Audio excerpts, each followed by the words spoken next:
Olá, IPCA! Hoje é quinta-feira, dia 7 de março de 2013. Nós estamos juntos há 319 dias lendo a Bíblia e hoje leremos os capítulos 33 a 37 do livro de Jó. Estes capítulos correspondem à essência do discurso de Eliú. Aparentemente, Eliú esteve acompanhando toda a discussão dos amigos de Jó, em que os amigos procuravam acusar Jó de pecado e Jó protestava a inocência, mas ao mesmo tempo questionava a justiça de Deus ao puni-lo. E depois de ter ficado observando todo esse diálogo, esse amigo se ira, porque diz aqui a parte inicial do capítulo 32, porque Jó pretendia ser mais justo do que Deus, e também porque os amigos de Jó, mesmo não achando o que responder, condenavam Jó. Então ele percebeu que não havia resposta na boca daqueles homens e com ira se pôs a responder e se pôs a falar. E ele fala bastante. Ele fala dos capítulos 32 a 37, tudo de uma vez. O capítulo 32 que lemos ontem foi só uma preparação do discurso. Ele armou o cenário dizendo, olha, já que vocês não falaram nada que resolvesse, então eu vou falar. E agora, a partir do capítulo 33, esse amigo mais novo, ele declara que era mais moço e portanto esperou a sabedoria da idade falar primeiro, mas isso não adiantou. Esse amigo mais moço, Eliú, passa a discorrer aqui. No capítulo 33, ele começa no verso 8 dizendo assim, Jó, você falou diante de mim e eu ouvi o que você andou dizendo. Basicamente o seu discurso foi o seguinte, resumido aqui nos versos 9 e 10 do capítulo 33. Eu estou limpo sem transgressão, sou puro e não tenho iniquidade.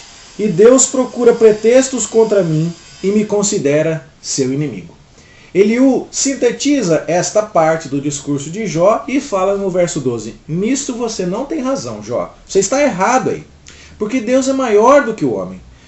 Por que você está falando que Deus não te dá conta do que Ele está fazendo? Por que você acha que Deus nunca fala com você e não te dá explicações das coisas?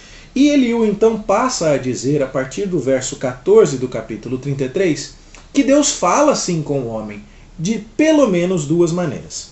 A partir do verso 14 do capítulo 33, ele começa a falar que Deus se revela ao homem, às vezes através de sonhos, e ensina aos homens o caminho que Ele quer que os homens tracem.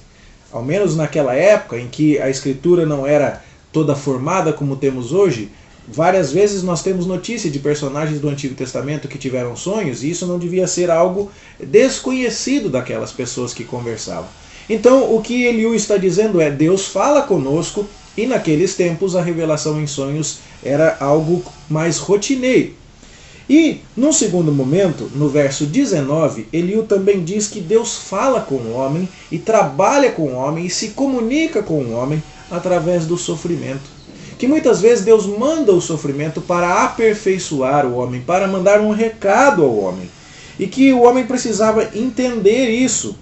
E se ele se humilhasse e contasse inclusive com a intercessão de um anjo mencionado aqui no verso 23 do capítulo 33, e se ele então, entendendo a sua situação, aprendesse a crescer e a corrigir os seus caminhos, diz o verso 24 que Deus teria misericórdia desse homem. E esse homem então, em humildade e em gratidão, aprendendo essas lições de humildade e de gratidão através do sofrimento que o levaria a corrigir os seus pecados, esse homem acabaria cantando, diz o verso 27, que embora ele tenha pecado e pervertido o direito, ele acabou nem sendo punido como merecia. E aí então você percebe que Eliú já responde a algumas das objeções de Jó. Jó estava dizendo, Deus não fala comigo. E Eliú diz, fala. Deus fala com os seres humanos através da revelação, como os sonhos são um exemplo, mas Ele também fala com os seres humanos através do sofrimento. E se os seres humanos entenderem o sofrimento e com humildade e gratidão atenderem à repreensão de Deus, eles vão acabar cantando que Deus é misericordioso. Aqui Eliú, portanto, abre uma porta para a misericórdia, uma porta que foi fechada pelos três amigos anteriores, que diziam, o justo é abençoado, o injusto é condenado, e pronto, parecia não haver lugar para a misericórdia. Esse é o primeiro discurso de Eliú, e ele então diz, Jó, Deus fala com o homem sim. Você está enganado dizendo que ele não fala. O sofrimento pode ser uma oportunidade de Deus falar com você. Então, entenda isso desta maneira. Deus não é injusto e você não tem razão em ficar contendendo com Ele. Além de falar com você, Ele pode estar falando com você em misericórdia para que a tua vida seja corrigida. Chegamos ao capítulo 34. E agora Eliú faz um discurso mais voltado à justificação de Deus, que foi atacado nas palavras de Jó. Jó disse, veja o verso 5 do capítulo 34. Jó disse que era justo, mas que Deus tirou o seu direito. Então Eliú, a partir do verso 7, vai dizer assim, Jó está zombando, ele está se comportando como um iníquo, ele está caminhando com perversos na medida em que fala estas palavras. Porque ele está dizendo que não aproveita nada o homem ter prazer em Deus, são as palavras do verso 8.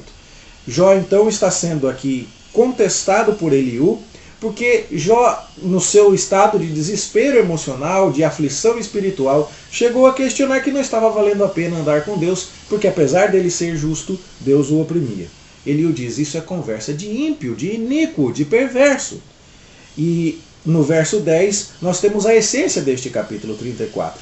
Longe de Deus o praticar ele a perversidade. Jó, Deus não é perverso. Preste atenção a alguns argumentos que eu vou expor agora, Jó. Então no verso 18, Eliú diz assim, alguém pode falar para um rei que ele é vil? Alguém pode dizer a um príncipe que ele é perverso? Quanto menos nós poderíamos fazer isso com Deus, que não faz acepção de pessoas e trata a gente normal como se fosse príncipe, e príncipe como se fosse gente normal. Ele não faz diferença entre ricos e pobres.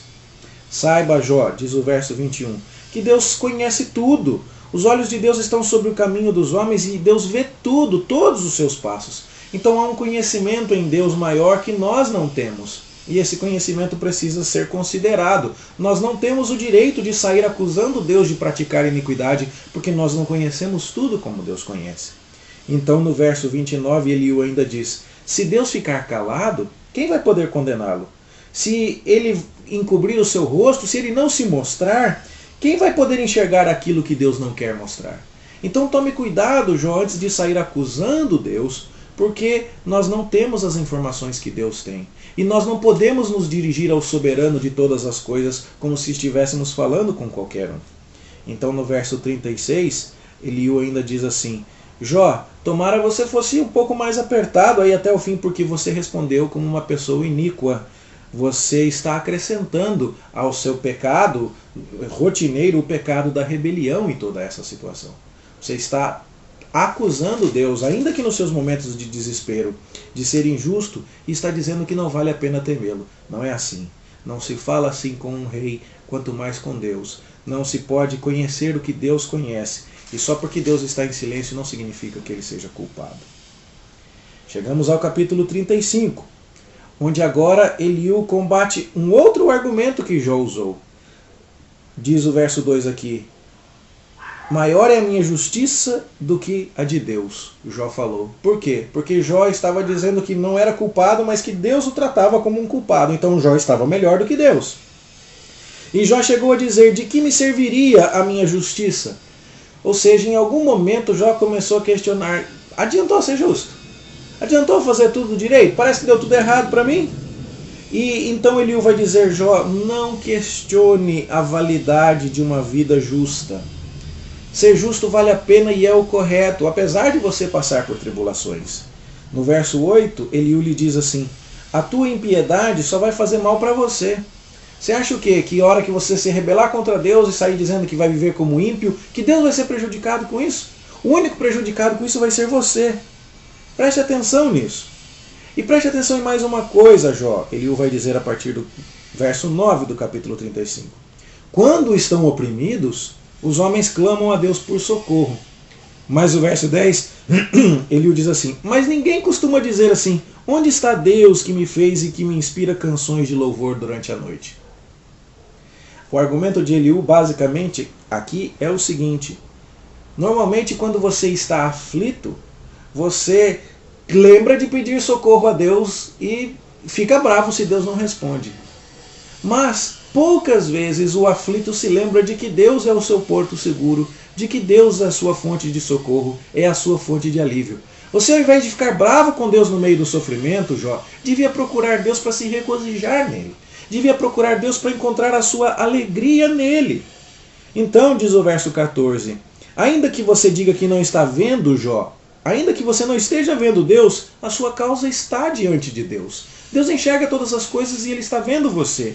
Então espere em Deus, Jó. Ao invés de se rebelar contra Deus, espere em Deus. Ao invés de acusar Deus, procure entender e viver como Deus sendo a sua delícia, o seu porto seguro.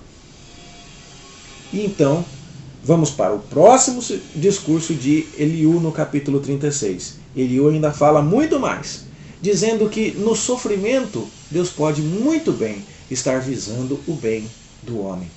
Veja aqui, no verso 5, Eliú diz, Deus é muito grande. No verso 6 ele diz, Deus faz justiça. Então, uma vez estabelecido que Deus não é injusto, vamos entender o papel do sofrimento na vida humana.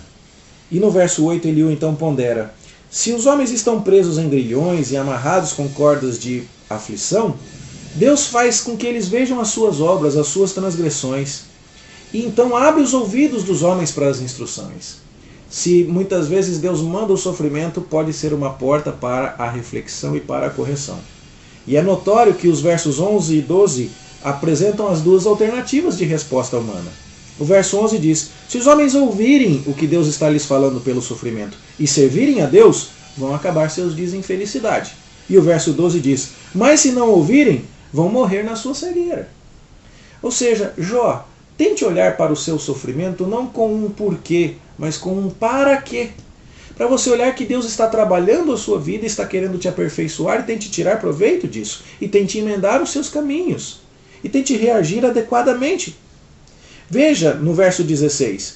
Deus procura tirar-te da angústia para um lugar espaçoso. Mas no verso 17 a reação de Jó não é a esperada. Mas tu te enches do juízo do perverso. Deus está fazendo você sofrer para te trabalhar, essa é uma possibilidade, mas você está se enchendo de ira contra Deus. Ao invés de se amargurar, Jó, no meio de todo esse sofrimento, tente aproveitá-lo para aprender. E na parte final do seu argumento, que inclui a segunda metade do capítulo 36 e também todo o capítulo 37, Eliú vai dizer, em última instância, Jó, Deus é grande demais para ser entendido por todos nós. Veja o verso 26 do capítulo 36. Eis que Deus é grande e não o podemos compreender. Veja o verso 5 do capítulo 37. Com a sua voz troveja Deus maravilhosamente. Faz grandes coisas que nós não compreendemos. E aqui Eliú fala da neve, da chuva, de tantas outras coisas. Então Eliú está querendo dizer, em última instância, Jó, nós não somos capazes de entender os caminhos de Deus. Mas, quando usa o exemplo da chuva, da neve, do trato de Deus para com a natureza, no verso 13 do capítulo 37, Eliú diz assim, e tudo isso faz ele vir para a disciplina se convém à terra, ou para exercer a sua misericórdia. Ou seja, Deus está tratando com a terra sempre para o bem. E se o homem é objeto do sofrimento e procurar reagir apropriadamente como Eliú propõe a Jó, haveria proveito sim em todo aquele sofrimento. Contudo, Jó não poderia se rebelar contra Deus. E o discurso de Eliú então termina no verso 23, quando ele diz, ao Todo-Poderoso não o podemos alcançar. Nós não vamos ser capazes de entender os caminhos de Deus. Porém, ele não perverte o juízo e a plenitude da justiça. Agarre-se a isso, Jó. Não vai ser possível entender tudo o que Deus faz, mas sempre poderemos crer que Deus é justo, é bondoso, é misericordioso e faz as coisas ou para nos disciplinar, ou para nos ensinar, ou para nos aprimorar, mas há um motivo, e esse motivo é sábio e justo, ainda que ele não apareça para nos declarar. Pare de se rebelar contra Deus. Pare de questionar por que será que a sua vida de justiça foi uma vida válida? Será que você não desperdiçou o tempo vivendo para a glória de Deus? Ao invés de se rebelar e de se amargurar no meio do sofrimento, encontre alegria em Deus e espere nele. Se você continuar atacando Deus como alguém que te aflige sem motivo, você estará acumulando sobre si o pecado de rebelião. Essa é a essência do discurso de Eliú. Longe está Deus de praticar a perversidade. E Ele está falando com você alguma coisa através desse sofrimento. Tente entender. Procure descansar em Deus e tente manter-se fiel às verdades que você pode compreender e não se rebelar se você não for capaz de entender tudo. Meus queridos, essas lições são muito preciosas para todos aqueles que estão em sofrimento. E há muita verdade aqui nas palavras de Eliú. E você que vem acompanhando todo o estudo do livro de Jó certamente percebeu que este foi o amigo mais sensato. Este foi aquele que falou palavras que realmente foram proveitosas. Nós vamos ver mais para frente que ele não será censurado, mas nem mesmo será mencionado nas palavras de Deus, quando Deus aparece aqui no capítulo 38, que estudaremos amanhã para dar a sua sentença final. Em tudo isso, mais uma vez, nós vemos o grande valor deste livro de Jó para ajudar aqueles irmãos que estão passando em sofrimento. E amanhã, se Deus nos permitir, nós vamos ver a perspectiva divina de tudo isso, quando Deus aparece, finalmente, depois de todo esse falatório, para dar a sua resposta tão esperada a Jó. A gente se encontra aqui amanhã, se Deus nos permitir, para estudar os capítulos 38 e 39. Um bom estudo para você e até lá, se Deus quiser.